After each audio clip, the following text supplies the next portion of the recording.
सबसे पहले आप सभी को अत्यंत पवित्र व पावन मास की यानी कार्तिक मास की हार्दिक हार्दिक शुभकामनाएं।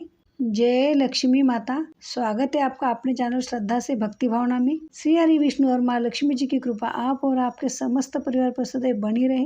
प्रिय श्रोताओं, कार्तिक मास शुरू हो गया है जो कि अत्यंत पवित्र है, भगवान विष्णु को अत्यंत प्रिय है और इस दौरान कथा पाठ से शुभ फल की प्राप्ति होती है।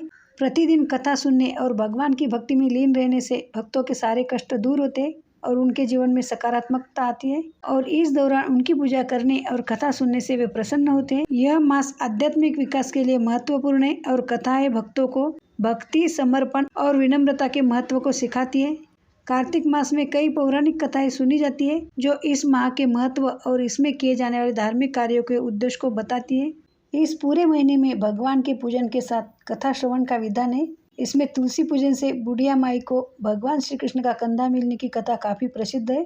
इस पूरे महीने में भगवान विष्णु व तुलसी पूजन के साथ विभिन्न देवी देवताओं की पूजन व उनकी कथाएं सुनी जाती है। इन्हीं में एक कथा भगवान श्री कृष्ण द्वारा एक बुढ़िया माई की मृत्यु पर उसे कंधा देकर मोक्ष प्रदान करने की भी है। तो आज के वीडियो में हम आपको वही कथा सुनाने वाले।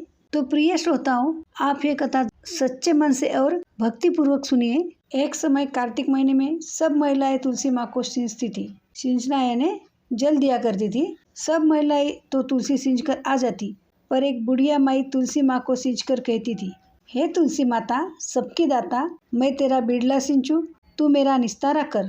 तुलसी माता, अड़ुआ दे, लड़ुआ दे, पीताम्बर की धोती दे, मीठे मीठे ग्रास दे, बैकुंठ का वास दे, चटक की चाल दे, पटक की मौत दे, चंदन का काट दे, झालर की झनकार दे, साई का राज दे, दाल भात का जीवन दे, एकादशी का दिन दे और श्री कृष्ण का कंधा दे।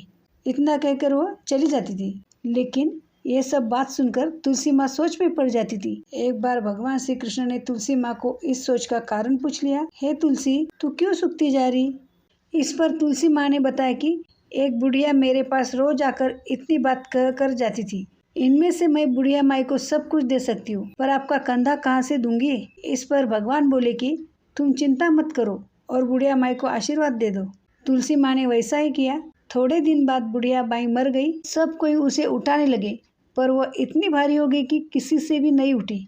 सब कोई कहने लगा कि पाप घाट की माला फिरती थी, जिसकी वजह से इतनी भारी हो गई। तभी भगवान श्री कृष्ण ब्राह्मण के वेश में आए और वहाँ खड़े हो गए। लोगों से बुढ़िया के कान में कुछ कहने पर उसका शव हल्का होने की बात कही। इस पर लोगों ने कहा कि तू भी अपने मन की निकाल ले। भगवान ने जाकर बुढ़िया के कान में कहा कि माई, तू बिड़ला सिंचा मेरा, मैं करूँ निस्तारा तेरा। बुढ़िया माई अड़ुआ ले, लड़ुआ ले, पीताम्बर की धोती ले, मीठा मीठा भात ले, बैकुंठ का बास ले, चटक की चाल ले, पटक की मौत ले, चंदन का काट ले, झालर की झनकार ले, साई का राज ले, दाल भात का भोजन ले और श्री कृष्ण का कंधा ले। इतना सुनते ही बुढ़िया माई हल्की हो गई। इसके बाद भगवान श्री कृष्ण ने खुद उसे अपना कंधा देकर उसे मुक्ति प्रदान की। कथा के अंत में कहा जाता है कि हे तुलसी माई, जैसे आपने उस बुढ़िया को मुक्ति दी, वैसे सबको देना, अंतकाल में सबको आपका कंधा मिले। तो इस कथा से हमें यह शिक्षा मिलती है कि हमें प्रभु श्री कृष्ण के प्रति पूर्ण समर्पण रखना चाहिए, क्योंकि वे ही हमारी सभी चिंताओं को दूर कर मुक्ति प्रदान करते हैं। यह कहानी हमें सिखाती है कि अपने मन की आसक्तियों को त्याग कर और प्रभु से सच्चे मन से याचना करने पर ही आध्यात्मिक मुक्ति संभव है।